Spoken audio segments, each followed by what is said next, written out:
Evangelho, quarta-feira da segunda semana do Tempo Comum, hoje memória de Santo Antão Abade. O Senhor esteja convosco, Ele está no meio de nós. Proclamação do Evangelho de Jesus Cristo, segundo São Marcos. Glória a vós, Senhor. Naquele tempo, Jesus entrou de novo na sinagoga. Havia ali um homem com a mão seca. Alguns o observavam para ver se haveria de curar em dia de sábado, para poderem acusá-lo. Jesus disse ao homem da mão seca: Levanta-te e fica aqui no meio. E perguntou-lhes: É permitido no sábado fazer o bem ou fazer o mal? Salvar uma vida ou deixá-la morrer? Mas eles nada disseram. Jesus então olhou ao seu redor, cheio de ira e tristeza, porque eram duros de coração, e disse ao homem: Estende a mão. Ele a estendeu e a mão ficou curada. Ao saírem os fariseus com os partidários de Herodes, imediatamente tramaram contra Jesus a maneira como haveriam de matá-lo. Palavra da salvação. Glória a vós, Senhor. Quarta-feira da segunda semana do Tempo Comum, hoje memória de Santo Antão Abade. Em nome do Pai, do Filho e do Espírito Santo. Amém. Queridos irmãos e irmãs, a Santa Liturgia nos dá a graça de começarmos o terceiro capítulo do Evangelho de São Marcos. E também temos hoje a possibilidade de celebrarmos a memória de Santo Antão. Daqui a pouco eu vou trazer para vocês a biografia da vida de Santo Antão. Dessa forma vamos conhecer um pouco mais esse santo do nome particular, mas é importante sabermos que o nome vem de uma raiz grega e a referência seria Antônio. Bom, olhemos por um instante o nosso Evangelho para depois vermos como o coração de Santo Antão Abade foi sempre fonte de consolação para nosso Senhor. O texto do Evangelho de hoje se passa novamente na sinagoga. Jesus, diz o texto, entrou de novo na sinagoga. E dessa vez na sinagoga havia um homem deficiente, com um braço que era atrofiado por paralisia. Ouvindo o Evangelho de hoje, algumas coisas saltam ao nosso ouvido. O primeiro fato de que Jesus sentiu tristeza e teve o seu coração cheio de ira. E depois, que já no início do Evangelho de Marcos, nós vemos, estamos no terceiro capítulo, hein? E o planejamento da morte, da deliberação do desejo de morte contra nosso Senhor é já formalizado aqui, na abertura do Evangelho de Marcos, praticamente. No terceiro capítulo nós já temos isso formalizado de uma maneira muito forte. Então vamos olhar todos esses elementos para a gente conseguir compreender um pouco mais e relacioná-los com a nossa vida.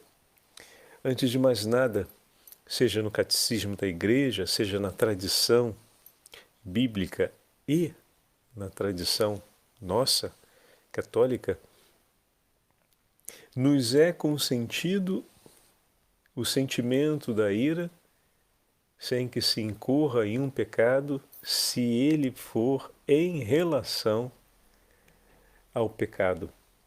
Ou seja, odiar, detestar e irar-se contra o pecado em si, não contra o pecador. Então é importante distinguirmos bem isso, o repúdio e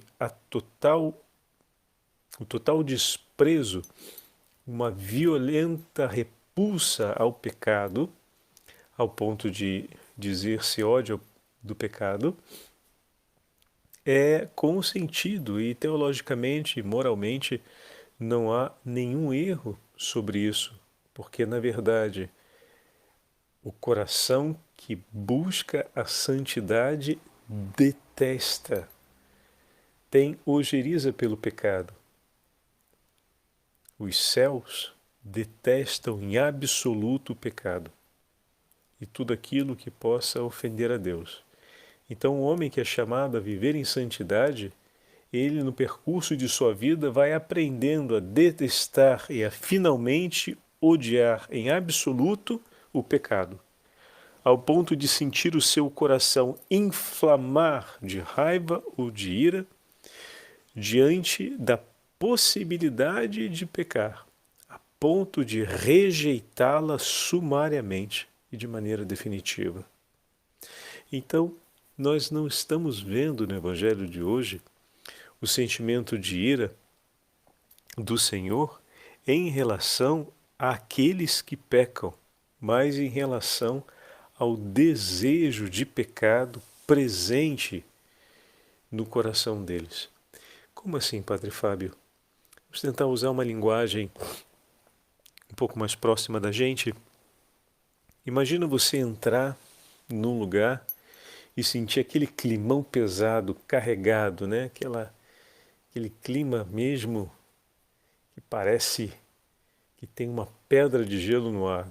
Não é que a gente tem hostilidade às pessoas, mas o ambiente nos faz perceber que tem algo ali que não está bem. E a nossa vontade é tentar entender o que não está bem para modificar aquela situação, porque queremos estar na companhia das pessoas. E se formos àquele lugar e se buscamos aquele lugar, é porque a companhia do outro é importante para a gente. Mas sentimos que o clima está pesado, então a gente tenta compreender o porquê e mudar a situação. Dando isso como exemplo, a gente pode olhar agora a experiência de nosso Senhor que conhece os corações. E aquele lugar, a sinagoga, era o lugar onde se reuniam os homens para ouvir a palavra do Senhor, ou seja, a lei e os profetas.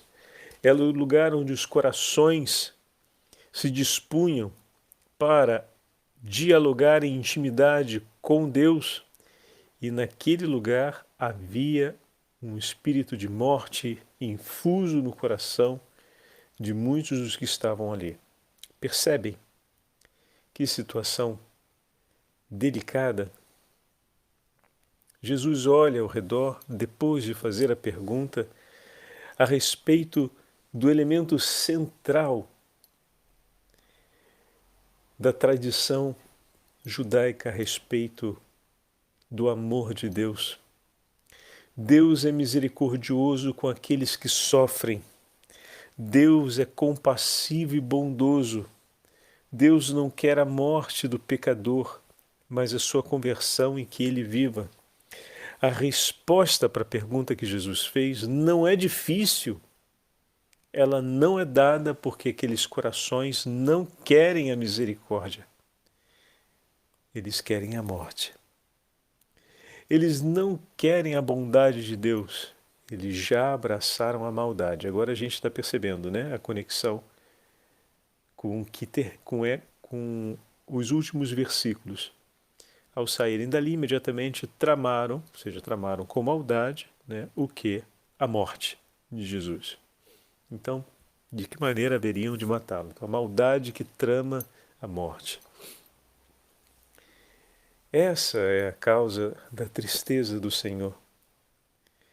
A perversão daqueles corações que foram chamados para a vida, mas que cheios de maldade tramam a morte.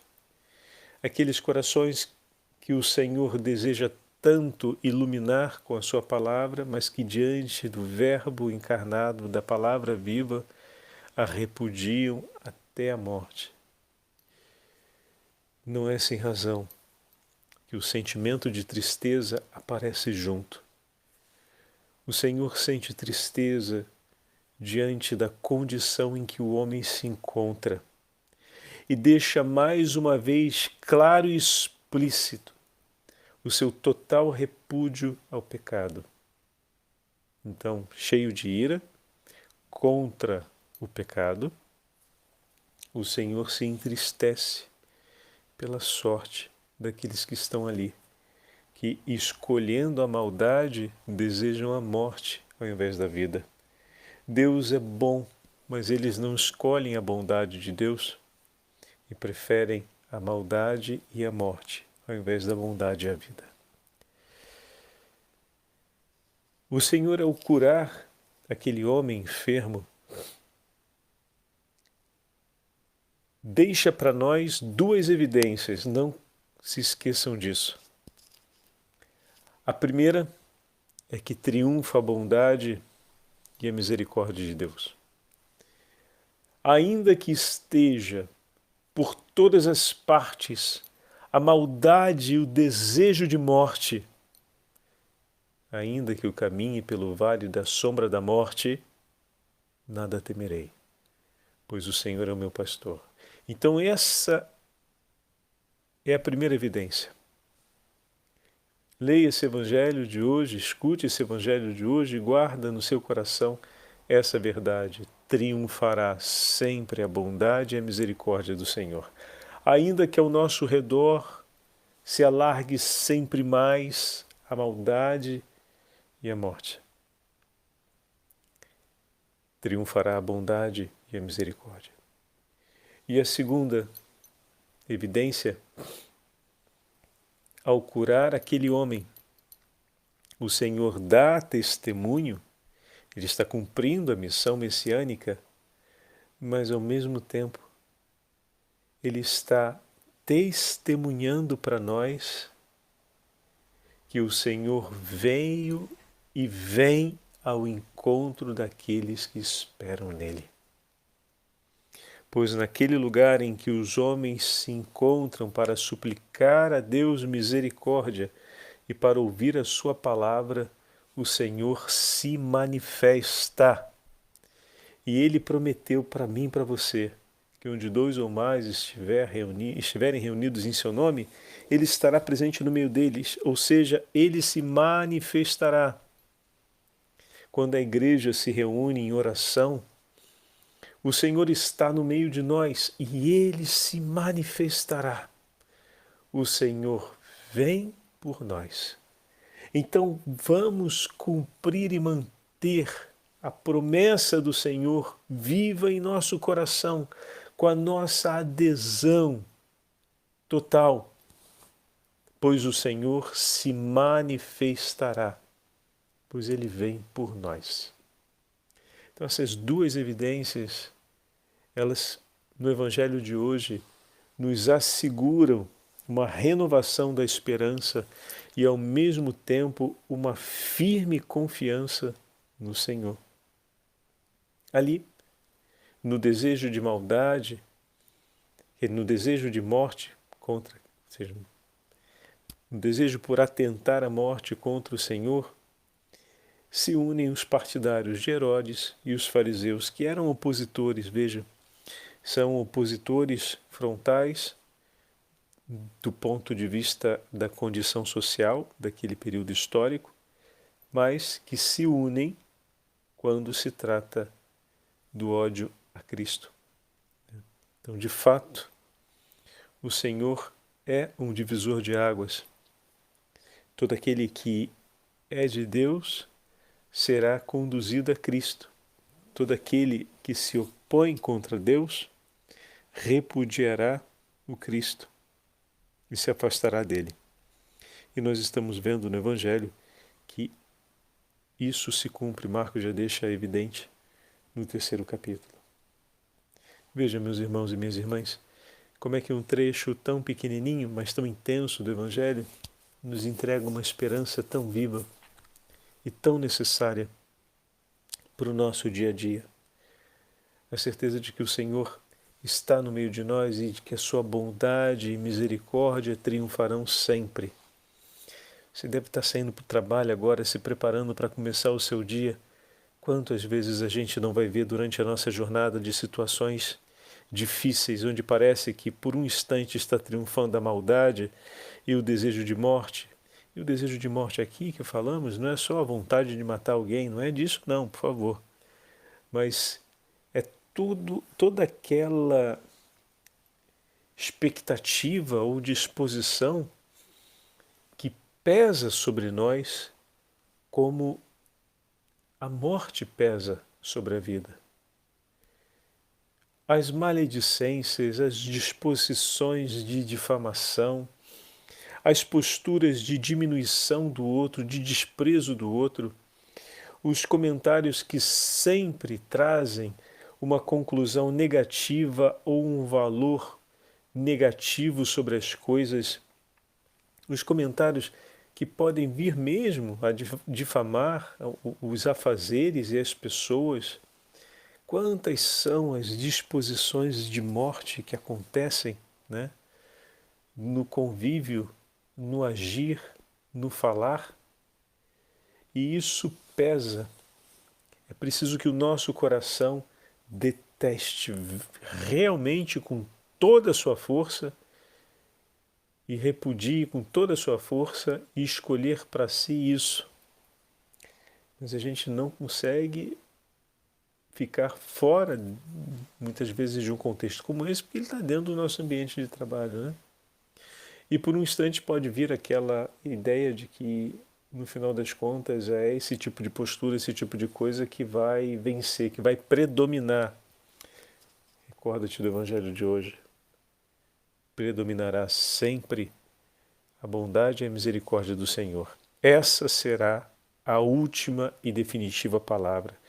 Então a escolha agora para o seu coração, para que toda essa outra realidade que paira ao redor não encontre espaço e não permaneça em ti. Pois o Senhor quer que a sua misericórdia e a sua bondade triunfem sempre. Agora vamos ouvir um trechinho da biografia desse grande santo do deserto egipciano, que marca praticamente com a sua vida a história do monaquismo no Ocidente. Antônio do Deserto nasceu na cidade de Conan. Esse texto que eu vou ler para vocês agora é tirado do site da Arquidiocese de São Paulo, do Santo do Dia, e se encontra na Liturgia das Horas de hoje, no I-Liturgia, na apresentação do Santo do Dia. Essa cidade, Conan, está no coração do Antigo Egito. Ele nasceu em 251 e morreu em 356. É isso mesmo que você ouviu. 105 anos. Que vida longa, né? Ao ser batizado, Antônio recebe o nome de Antão. Era o primogênito de uma família cristã de camponeses com boa condição de vida. Teve apenas uma irmã. Quando tinha por volta de 20 anos, com a morte de seus pais, acabou herdando a herança e os bens da família. Mas durante uma celebração da missa, como aconteceu na vida de vários santos, foi profundamente tocado pela mensagem do Evangelho em que o Senhor dizia: se queres ser perfeito, vende teus bens, dá aos pobres e terá um tesouro no céu, depois vem e segue-me. E então, como tantos outros, assim como São Francisco de Assis, assim como São Bento, tomou a decisão de fazer exatamente, olha que fantástico, exatamente o que o Senhor havia dito. E o que ele fez? Distribuiu todos os seus bens aos pobres, consagrou sua irmã ao estado de virgem cristã, consagrada ao Senhor, deixou o que era necessário para o bem e para o cuidado dela, e depois que de tudo se desfez e assegurou a continuidade de vida de sua irmã, retirou-se para o deserto, num lugar não muito longe de sua casa, afinal a gente está no Egito. Passou a viver na oração e na penitência, dedicado exclusivamente à relação íntima, silenciosa e separada do mundo com Deus. Como, entretanto, não deixava de atender quem lhe pedia orientação e ajuda, pois as pessoas iam até ele para lhe pedir conselhos para a vida espiritual,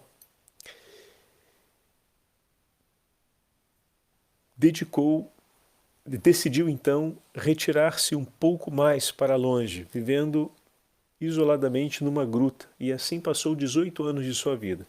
As pessoas iam frequentemente procurá-lo. Ele toma a decisão de, para poder ficar mais recolhido e dessa forma distrair-se menos, se separa em uma gruta 18 anos de sua vida. Bom, o que aconteceu? Aconteceu que também foram procurá-lo. Seus seguidores não o abandonaram quando ele se separou mais. O acharam e foram atrás dele. Aos 55 anos de idade, ele então atendeu ao pedido de seus discípulos, que em continuação o buscava, e abandonou o seu isolamento no deserto. Com isso, inaugura-se uma nova forma de vida religiosa, uma nova forma de vida eremítica. Santo Antão estabelece que os seus discípulos vivam cada um no isolamento de sua própria cabana. Entretanto, eles todos têm contato entre si sob a direção de Santo Antão. Então ele se torna o pai espiritual daquele grupo de eremitas que vivem isolados. Bom, provavelmente se encontravam para fazer o aconselhamento da vida espiritual. E, de fato, Santo Atanásio vai ser um dos mais ilustres discípulos de Santo Antão e o grande defensor da fé. Santo Antão, quando Santo Atanásio vai começar a ser perseguido e caluniado pelos arianos na sua defesa dos ensinamentos do Concílio de Nicéia, ele se apresenta, sai do deserto e vai lá dar testemunho a respeito de Santo Atanásio e defendê-lo. Essa é uma das passagens mais belas da relação entre o abade e seu discípulo, seu ilustre discípulo, o grande Atanásio, defensor da fé. Tiveram várias passagens particulares na vida de Santo Antão. As duas mais marcantes são essas, em que ele faz a defesa de Santo Atanásio e outra em que ele vai confrontar o imperador, num período em que era necessário para a defesa da fé. Santo Antão teve a graça de profetizar o dia de sua morte, depois de uma visão. E isso aconteceu no dia 17 de janeiro do ano de 356, por isso o celebramos no dia de hoje. O testemunho e a história de Santo Antão, de diversas passagens de sua vida, foram escritos por Santo Atanásio, seu discípulo. Então, o que conhecemos da vida de Santo Antão e dos escritos e dos textos de Santo Antão foram registrados por Santo Atanásio. Aproveitemos hoje esse testemunho do grande Santo Antão, que em tudo se dispôs a servir e a seguir o Senhor, para pedirmos também um coração capaz de se reservar em intimidade com Ele. Lendo a biografia, teve algo que me marcou, né? Foi ver que ele nunca rejeitou a um apelo que lhe foi feito por alguém que precisava ser orientado. Santo Antão amava, guardem bem isso, amava tanto a Deus que encontrava sempre tempo para ajudar quem desejava estar perto de Deus. Que seja essa, meu irmão, a sua medida como sacerdote, como religioso, como religiosa, como coordenador de pastoral, na hora de cuidar dos seus. Que o seu amor a Deus seja tanto, que você sempre encontre tempo para ajudar aqueles que querem estar mais perto de Deus.